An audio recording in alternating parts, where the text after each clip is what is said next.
Thank you very much. Thank you. Thank you.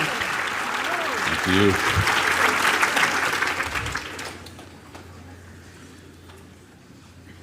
Good afternoon. Good afternoon. Can you hear me? Welcome. I'm Kelly Armstrong, the 8th president of Salve Regina, and what a thrill it is to see you.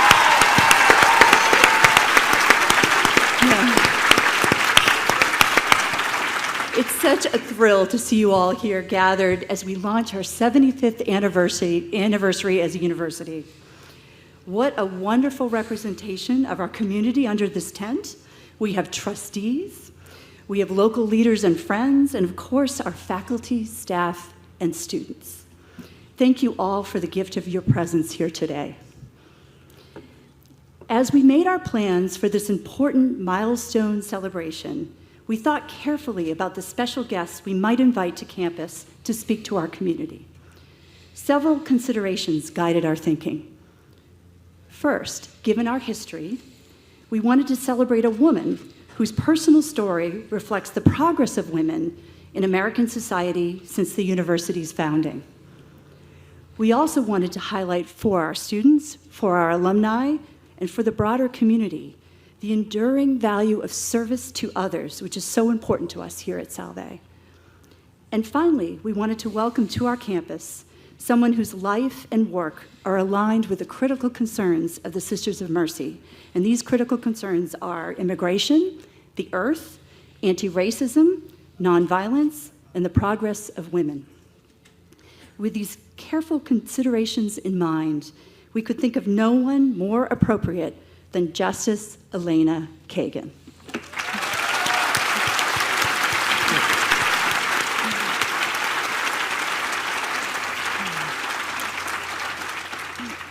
Justice Kagan was born in New York, New York. She received her undergraduate degree from Princeton University, where she majored in history. 2 years later, she earned a master's in philosophy from Oxford University, followed by her JD from Harvard Law School, where she was supervising editor of the Harvard Law Review. Upon graduation, Justice Kagan clerked for Judge Abner Mikva of the U.S. Court of Appeals for the D.C. Circuit, and then for Justice Thurgood Marshall of the U.S. Supreme Court during the 1987 term. After briefly practicing law at a Washington, D.C. law firm, she became a tenured law professor at the University of Chicago Law School. During the Clinton administration, Washington came calling once again, and Justice Kagan joined the White House staff, first as associate counsel to the president, and then as deputy assistant to the president for domestic policy. After leaving the White House, she joined the faculty of Harvard Law School, and between 2003 and 2009, she served as the school's dean. And in that role, she was widely regarded for her work in improving the student experience. In 2009, President Obama nominated her as the Solicitor General of the United States. A year later, the president nominated her as an Associate Justice of the Supreme Court, and she took her seat on August 7th, 2010. This is not Justice Kagan's first trip to Newport, because in 2013, she served as the keynote speaker at Touro Synagogue for the 66th reading of the letter George Washington wrote to the Jewish population of Newport, guaranteeing religious freedom to all. She will be interviewed today by Salve's Vice President for Strategic Initiatives and Executive Director of the Pell Center, Dr. Jim Ludis. Dr. Ludis is also co-host of the popular and Telly Award-winning PBS show, Story in the Public Square. Justice Kagan, you honor our community with your presence today. We thank you for joining us, for your principled service to the United States of America, and for helping us begin this anniversary year at Salve Regina. Jim, take it away. Thank you, Kelly. Thank you. Thank you. Thank you so much.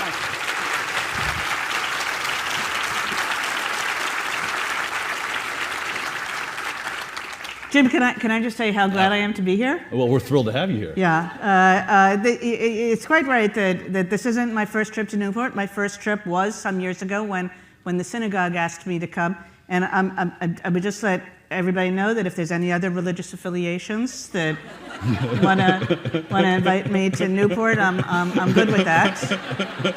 It's such a beautiful city, and this is such a beautiful campus. And the more I've learned about this university in the days and weeks leading up to this event, I mean, the more impressed I've become.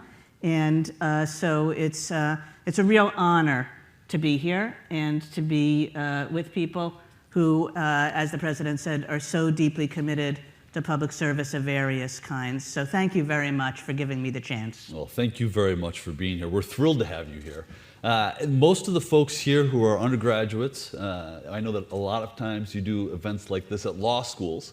It's been a while, actually, since I was at a college or speaking to non-law students. So I don't know if I ever start like being too in the weeds about law, we'll pull you out. You'll just tell me, yeah, right? It's absolutely. like, well, the law students might be interested in that, but not so much here. Absolutely. But I wonder if we could take you back to your life as an undergraduate student yourself at Princeton University.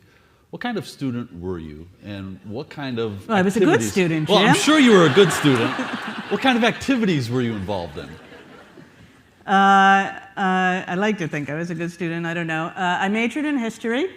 So I was before I came here, I was at a lunch with I don't know, 15 or so of your students, and the professor there was a history professor, and he seemed quite wonderful. But it was just sort of reminding me a little bit about studying history as an undergraduate. So I did that. I loved doing that. I decided at some point in my senior year, I was kind of thinking maybe I would go on, get a PhD, become a history professor. During my senior year, I did a thesis which had me spending many, many hours in archives. And I thought, yes, might be a little bit lonely for me. So I made a switch, but I continued to read a lot about history. I mean, so it was my first love, and a continuing one. I was, in terms of extracurricular activities, I was on the school paper, and eventually became I was called the editorial chairman, which meant that I sort of ran the editorial page. And I was thinking, well, I guess that means that I was doing what I'm still doing. I'm writing opinions, They were about very different things. They were about, I don't know, the cafeteria hours or something like that. But that's what I did in college. Whether it was at Princeton or elsewhere, did you have mentors and role models that helped you along the way? And if so, what did they do for you? I have more mentors than I could count. I don't think anybody gets anywhere without people along the way who have helped them get there and provided advice and wisdom and help and just a model. So I was very lucky. I've had quite a number at Princeton. One of my professors, who was also my senior thesis advisor, really taught me how to write.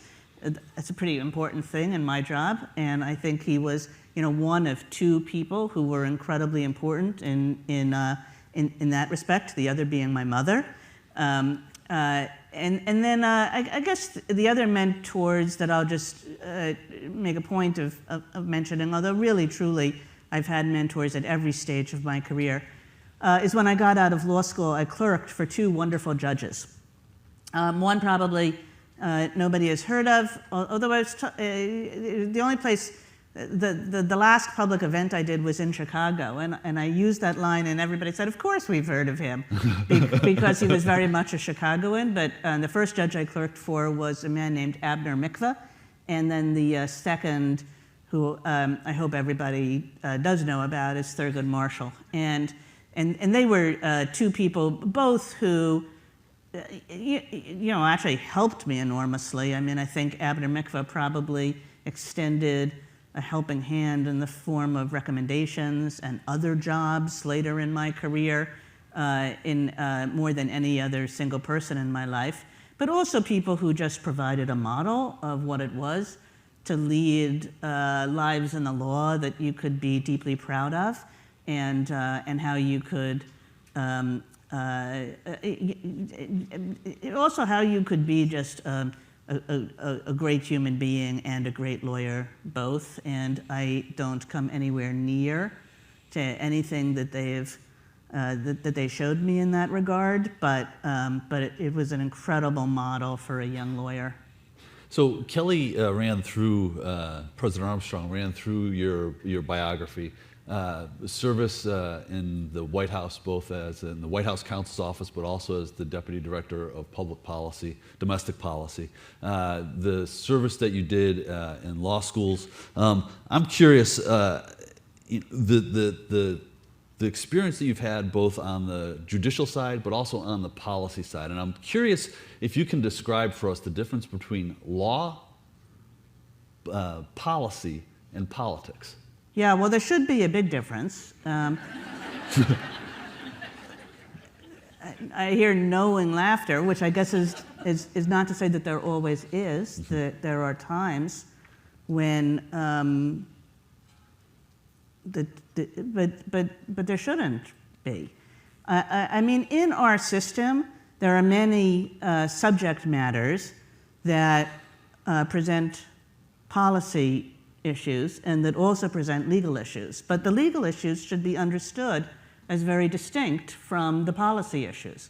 So, so you can think something is really good policy, but it turns out, I mean, just to sort of focus on constitutional law, you know, it turns out that what is good policy is not permitted by the Constitution.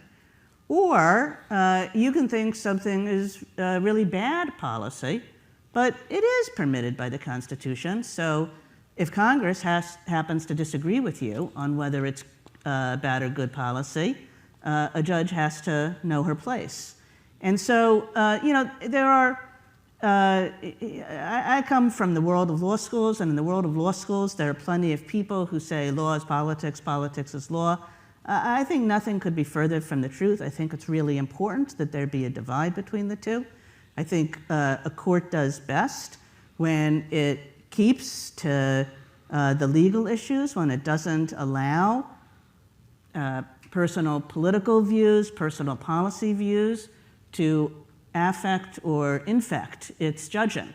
And the worst moments for the court have been times when judges have allowed that to happen. When, you know, the very worst moments have been time when judges have even essentially reflected one party's or one ideology's set of views in their legal decisions. I mean, that just can't and shouldn't happen. That there has to be a strong distinction between the two, and the judges have to know their own role. So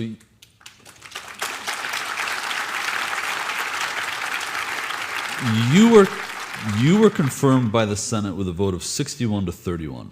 Now, no Supreme Court justice since has received 54 affirmative votes in the United States Senate. What do these bruising confirmation battles do to the court and do to the public's confidence in the court?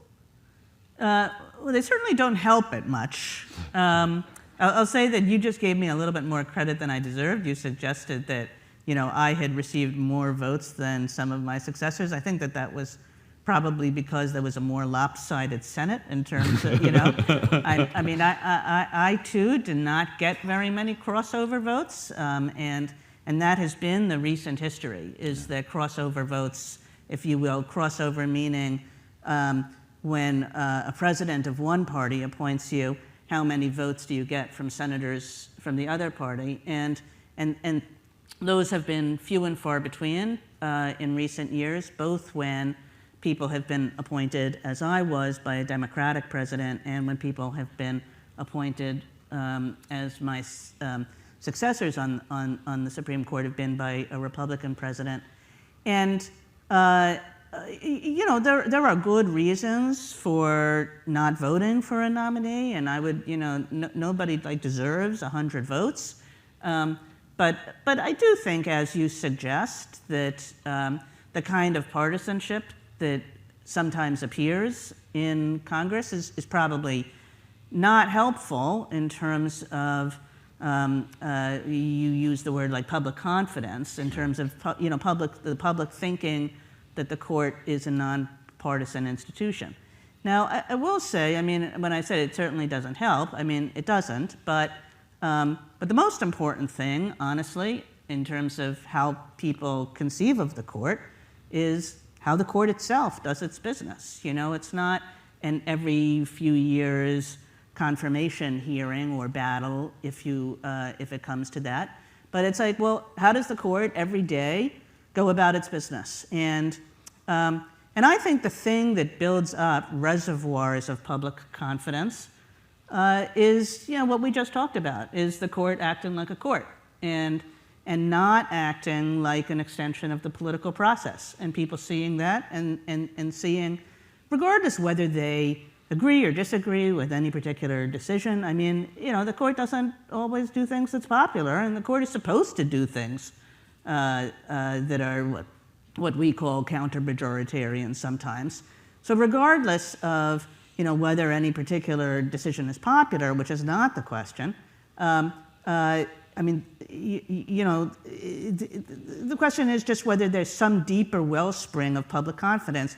I think that comes essentially from people saying the court is acting like a court, the court is performing its proper role, the court is not just imposing its own political views on society.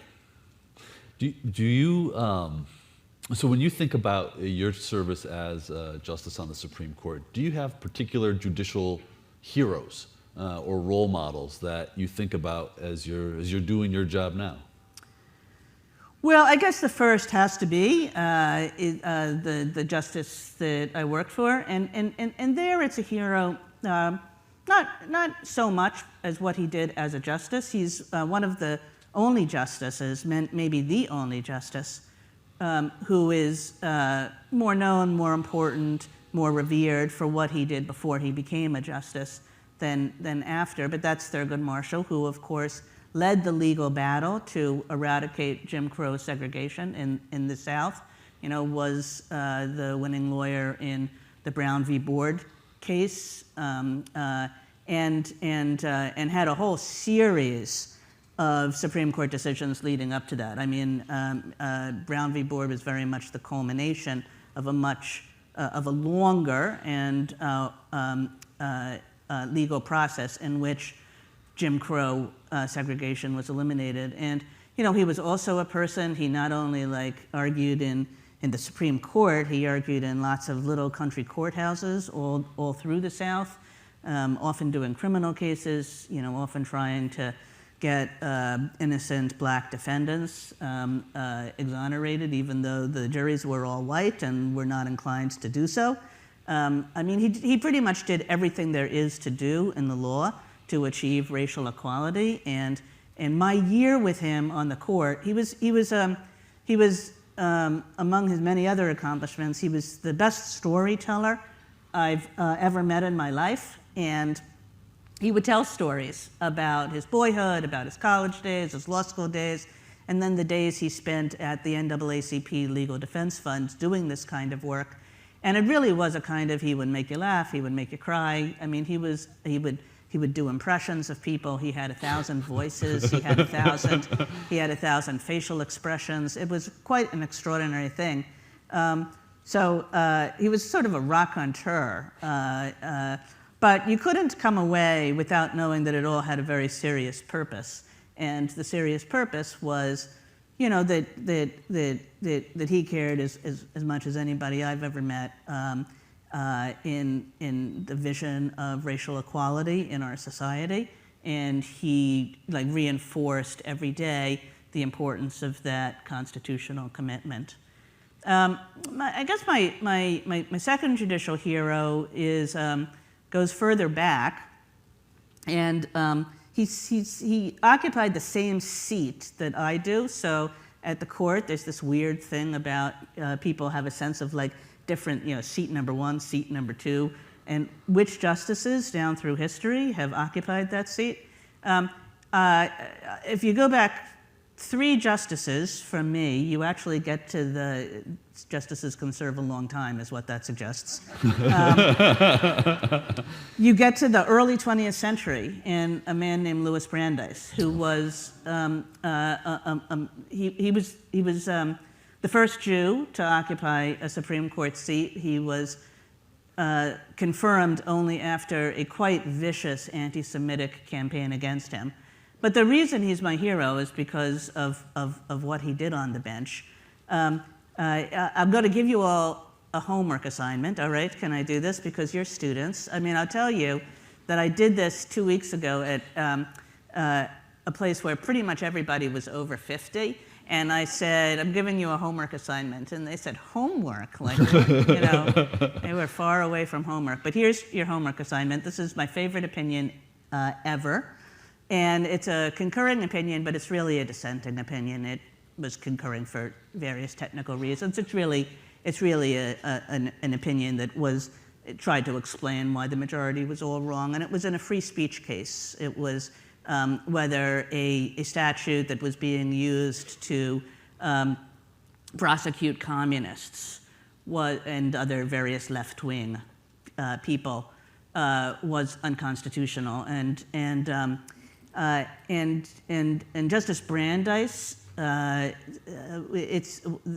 case is Whitney v. California, and the Brandeis opinion is the greatest defense of free speech that anybody has ever written. Everybody sort of knows about, or if you're a lawyer, you kind of think Oliver Wendell Holmes, Marketplace of Ideas. But in truth, this opinion is the greatest defense of free speech ever written, and it talks about free speech as a critical part of a democracy, and just central to the working and the flourishing of a democracy, and as a core component of what it means to be a free and courageous and democratic people. And it's quite beautiful. I not only am going to tell you to read it, I'm going to tell you to read it out loud. It's like poetry. I couldn't possibly do it justice. So he wrote my favorite opinion, but it's part of a broader life's work, which is that he had a very deep belief in ensuring that the Constitution, as is appropriate, because this is what the Constitution does, assists us in creating and in maintaining a flourishing and working democracy. And I think that that's how he would have described his own life's project. And it was a pretty glorious one. And so he's a judicial hero of mine. And a project that is relevant today as well. So there, opinion pages all over the United States right now are filled with warnings that American democracy is in peril. What do you see as the threats to American democracy today, and what's the role of the courts in preserving it? Well, I'm not going to be a sort of political pundit commenting on all the the different threats to democracy and how exactly each one fits or each one is. But I mean, it's impossible as any citizen to not look around and see that this country faces challenges, not least of which is the fact that the country is so divided, and the question of how we work ourselves through that. Not just as judges, how all citizens work themselves through that is an important one.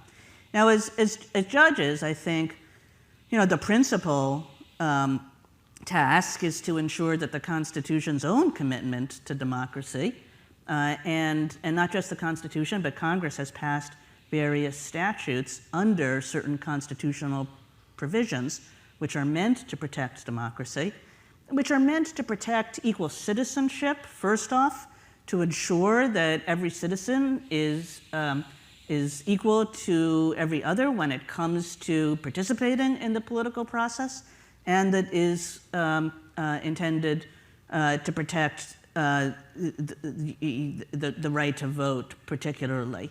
So that's the 14th and 15th Amendments and the statutes passed under it. And so the most direct way in which the court protects democracy, and I'll be honest with you, I've been in dissent on a number of the court's most recent, call them democracy or voting cases, cases that have interpreted the Voting Rights Act, cases that have determined what role courts have to play with respect to gerrymandering. I've been in dissent on these cases, so I'll be honest, and I don't think that the court has done this job particularly well, as my dissents make quite clear. I mean, they actually make that clear in stronger terms than I just used in recent years, but that's the court's most direct role in that field. So, related to this, in June, two Harvard law professors by the name of Nicholas Bowie and Daphne Rennan, they published an essay in The Atlantic arguing that judicial supremacy was at the cause of America's divisive politics. That wasn't a symptom, it was a cause of it. In other words, instead of looking to the courts to solve these big, intractable political issues, that responsibility really ought to lie with the Congress. Do you think that's the right interpretation? So I haven't read the article. By judicial supremacy, I take it they mean the power of judicial review, which is the power that courts in the United States have had ever since the very early years of the 19th century. The first decision was in 1803. The power that courts have had to overrule legislation, whether it's enacted by Congress or whether it's enacted by state legislatures, on the ground that legislation is unconstitutional, and that's usually called the power of judicial review. And I would say I do not agree that that should be scrapped. I mean, it is, although it's not mentioned in the Constitution, it has been a part of our Constitution for almost as long as this country has existed, as the Constitution is understood and interpreted by the courts and is understood by the people too. But I do think that that power needs to be exercised with a great deal of modesty and restraint. And I would say, I mean, my sort of understanding of how this should work is that the most assertive that the court should get is actually, going back to your last question, there's some things that the court does that protects the sphere of democracy. I mean, this goes back, the First Amendment is one of those things, right? Ensuring that everybody has political speech opportunities. The 14th and 15th Amendment, ensuring that everybody has the voting rights that the Constitution and Congress has given to it. So in those areas, the court needs to operate in a way that will make the democratic system work. Now, once the democratic system is sort of working, once the rules are in place to ensure that the democratic system is working, then, usually, not always, but often, or usually, the court can allow that democratic system to operate. Shouldn't be too meddling. Shouldn't be too because the democratic system has worked so as to produce outcomes that you would think, given their provenance, are themselves legitimate. Now, sometimes that's not the case. Sometimes a piece of legislation just transgresses a constitutional boundary, but and then the court has to act. But the court should think twice, and then maybe should think twice again before doing so. And in particular, the court shouldn't be wandering around just inserting itself into every hot button issue in America. And it especially, shouldn't be doing that in a way that reflects one ideology or one political one set of political views over another.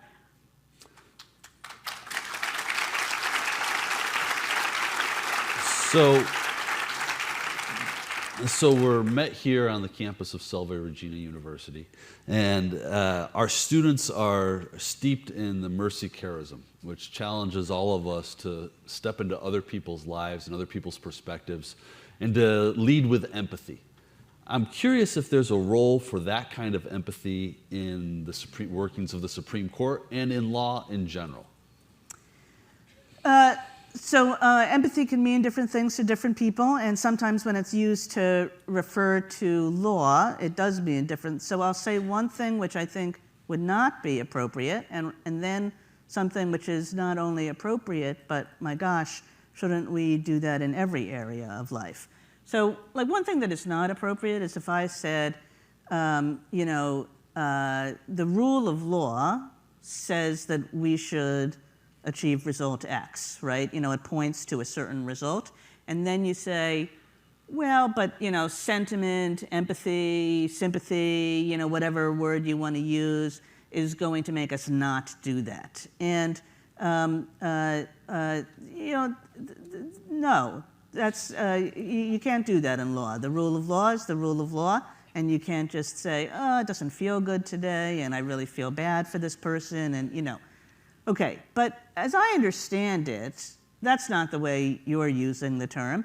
When you said it, it was like, well, it's a sort of putting yourself in other people's shoes. It's a being able to see the world through eyes that are not your own.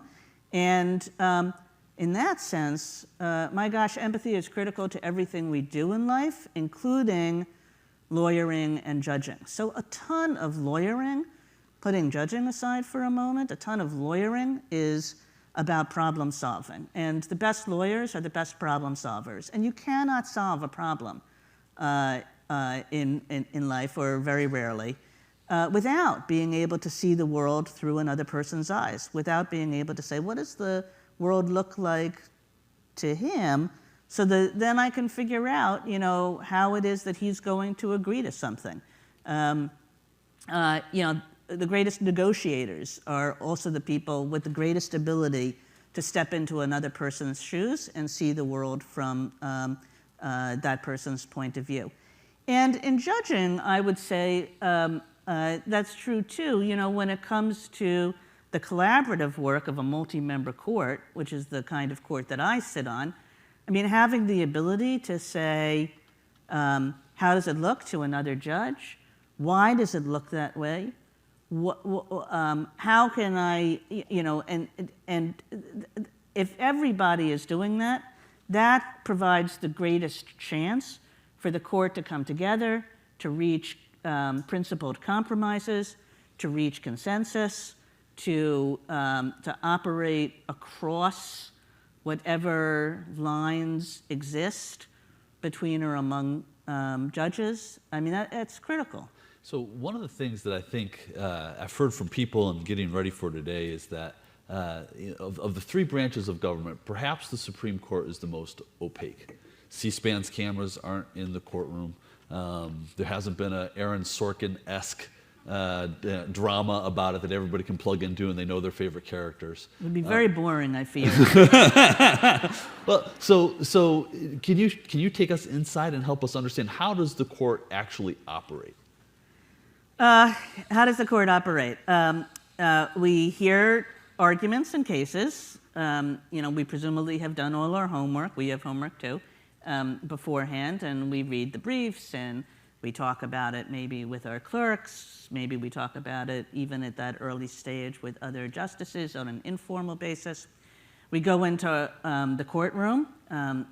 We hear arguments. Our arguments are relatively short. It's usually an hour. It might be an hour and a half or 2 hours at an extreme.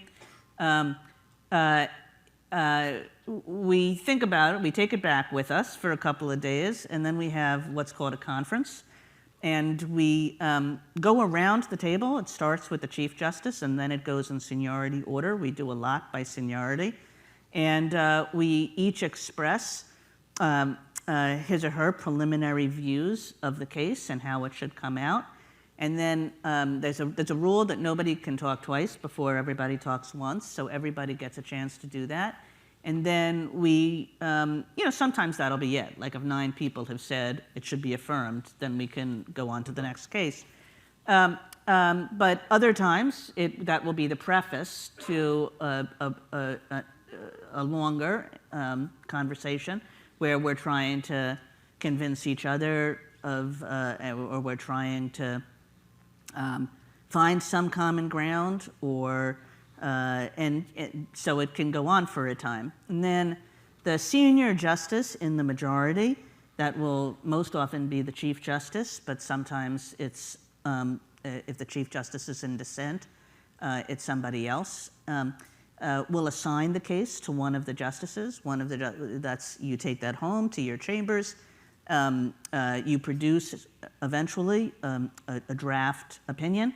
Everybody gets a chance to vote on it. People might ask you, often do ask you, to make various changes so that they can vote on it. If it's a divided opinion, there will also be a dissent assigned, and then the dissent and the majority author will kind of produce drafts that respond to each other. So on this issue of transparency, though, do you think American civic life would be enriched if people had greater insight on a regular basis into the way the court operates? Well, I don't think you can, bring cameras into the conference room. That would be kind of the worst thing in the world for deliberations to be open, because really the only way that we can decide things responsibly and the only way we can go through the process of persuasion and trying to reach consensus, which is what I think we ought to be doing in every case. You can't do that in public. If you're in public, it just stops at cold. So I don't think that. I think that there should be transparency in terms of not deliberations, but in terms of our explaining to the American public why we're doing what we're doing in the end. That when we decide something, the way the court system generally operates is through written opinions. Sometimes it hasn't done that, especially in recent years, that it has done a variety of things through what's called the emergency docket, or some people have called it the shadow docket, reflecting this concern that you have. Because what the court does in those contexts is sometimes it issues decisions that are of great import without an opinion or with a very abbreviated one. And I think that process should be used as little as possible. It's necessary for certain true emergencies. Even then, there are ways to ensure that there is fuller deliberation and fuller explanation than maybe you might think is necessary. But in general, I think the court should operate both in its deliberations and in its explanation to the public with as much process as possible and with as much clarity as possible. And certainly when I try to write opinions, and I know my colleagues make an effort on this score as well, we try, and different people have different sorts of styles, and but I think we try to make them comprehensible to ordinary citizens and not just to specialized lawyers, so that the American people can know what the court is doing and why the court is doing it. So you've spoken previously about the importance of precedent and the kinds of conditions that should be met for overturning precedent. I guess it's a two-part question. Why should those standards be so high? And well, let's start with that. Just why should the standards for overturning precedent be so high? Right. There are a variety of reasons. The first is, it's in some ways it's a counterintuitive kind of principle, right? Because what does the doctrine of precedent do? It says you should stick with something because it's happened before. even though you wouldn't decide it that way, or even if you wouldn't decide it that way if it were coming up on the first time. Because, I mean, that's when the doctrine of precedent really, really, truly operates, because, you know, if you can say, well, that's just the right answer, then you don't need a doctrine of precedent. The doctrine of precedent really comes into play when you're not sure, or what the right answer is the first time around, or you actually think it should come out the other way. Now, there are plenty of times when a court or when an individual justice will say, well, number one, it should have come out right, and number two, sort of even if, there's the principle of stare decisis. But that's where the stare decisis really has some purchase, as I said, it really only has some purchases where you don't absolutely know that you would decide it first the other way. So why is it important? Even though that's like, well, why are we doing something just because we did it before, if we don't think, or we don't know that it's correct? And one reason is because law gives rights to people that people ought to be able to rely on. And if you give a right to a person or a legal entitlement of some kind, and there are all kinds of decisions that person makes in reliance on that right. Maybe they invest money in a certain place. Maybe they go live in a certain place. Maybe there are a whole variety of other less tangible ways of their deciding how they want to live their lives that's dependent in some real way on the rule of law that a court has established. And a court shouldn't just willy-nilly overturn that rule of law and all the dependence and reliance that's been built up on it. A second reason to do it this way is it's an expression of judicial humility. And believe me when I tell you, the judges need to be reminded sometimes of the virtue of being humble, all right? Because it really is saying, look, you're new to this court, you just got on, you think you have great ideas, but other justices in the past have thought something different. And this really is a doctrine that says, like, be careful and be humble about your current views. And when you know that something has happened a different way for years or decades or even centuries, it's like, be like super, super cautious about overturning that. And then the third, I would say, is connected to that. Because it's like, what are we really afraid of? You know, what we're afraid of, and the court has many decisions about stare decisis, and they all make this point, is what we started off with, is this sense that a court not acting like a court acting more like a political actor or an extension of the political process. That when we see the composition of the court change, and then the whole legal system being kind of up for grabs, and legal rules getting reversed here and there, that's what makes people worry, and that's what ought to make people worry, that something else is going on here other than applying legal principles fairly and consistently. That instead, it just doesn't look like law when, some new judges appointed by a new president come in and start just tossing out the old stuff. So you were the junior associate justice for 7 years prior to the confirmation of Justice Gorsuch. Leaving aside individual cases, how do new personalities joining a court change the way the court operates, if they do at all? Yeah, so there's this very famous line that Justice White once used, and he said, when any new justice comes in, it creates a new court, is what he said.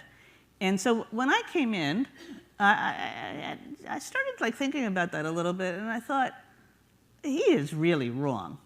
Because, there was nothing about that first year that I was on the court that made it like, oh, a new court, the Kagan court, zero.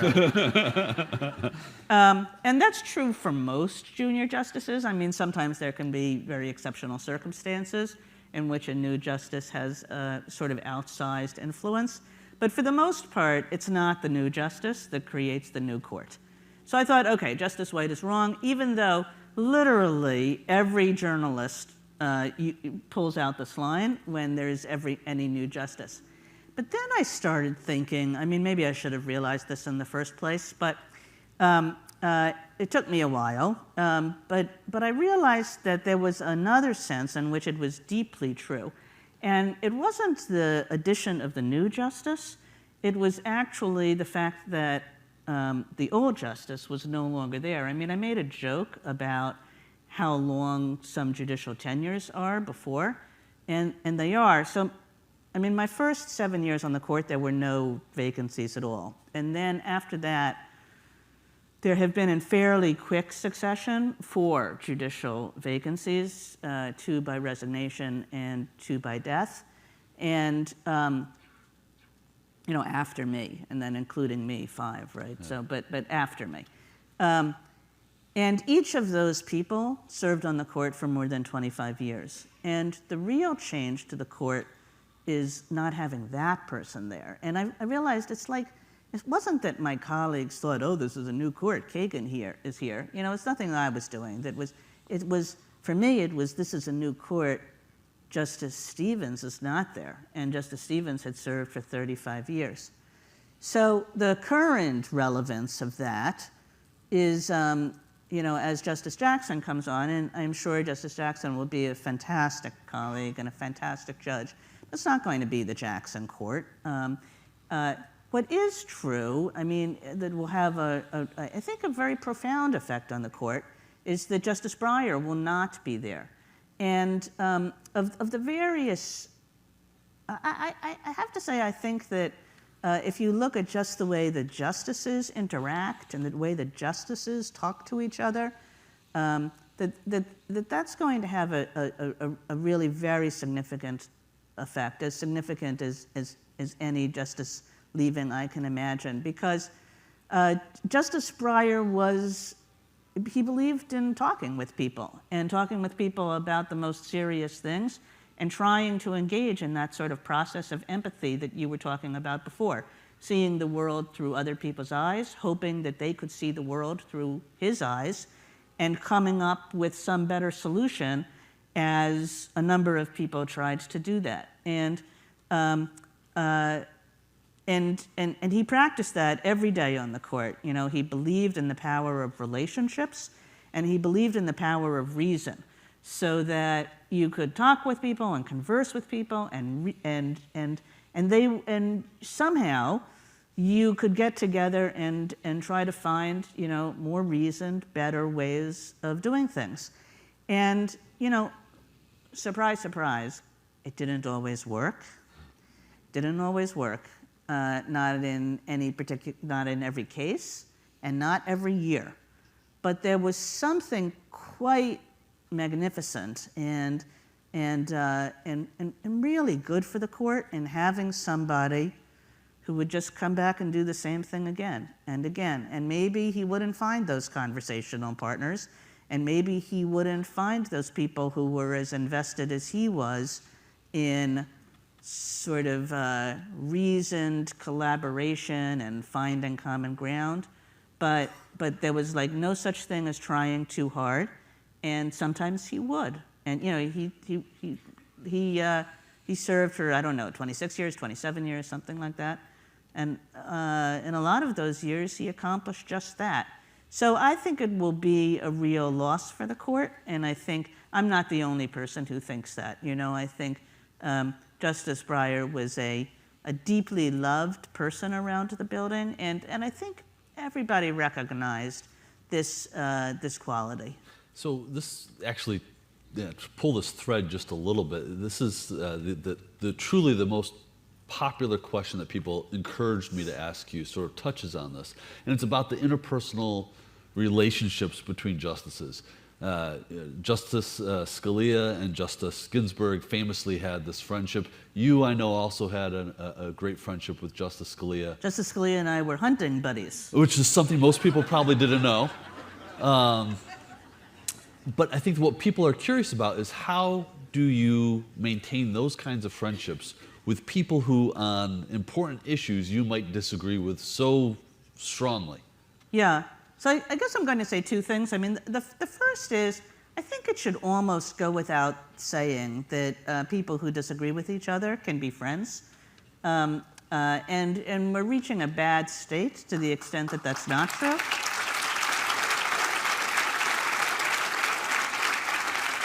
I mean, the fact that that statement seems controversial enough that people applaud People it, applaud. it's a really bad sign. But I understand why. I mean, I sort of look at it as like, do you like every person you agree with? Probably not. I mean, I happen to like every person I agree with on the court, but I just like everybody on the court.